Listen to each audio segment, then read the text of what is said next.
Hello mga idol, this is Oliver TV Vlog and welcome back to my channel. For this video mga idol ay aking share sa inyo kung paano nga ba kapag nakalimutan natin ang ating username sa ating Metrobank Online.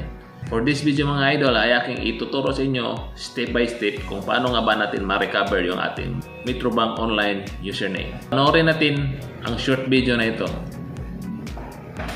So dito mga idol, pindutin natin yung ating Metrobank apps.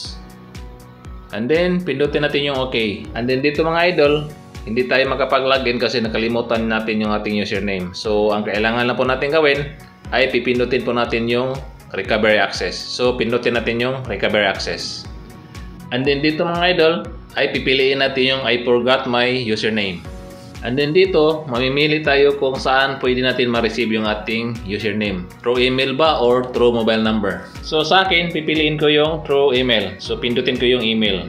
And then dito mga idol, ay i-input na po natin yung ating email address na naka-register sa Metrobank. And then pagkatapos natin ma-input yung ating email ad, pindutin natin yung submit. And then tapos i-input natin yung ating passcode. And then pagkatapos natin ma-input yung ating passcode mga idol, pipindutin natin yung next.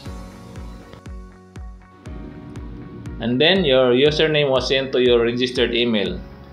So pindutin natin yung login. So nasend na po ng Metrobank ang ating username through email. So ang sunod natin gawin mga idol ay pupuntahan po natin yung ating registered email para makukuha po natin yung ating username.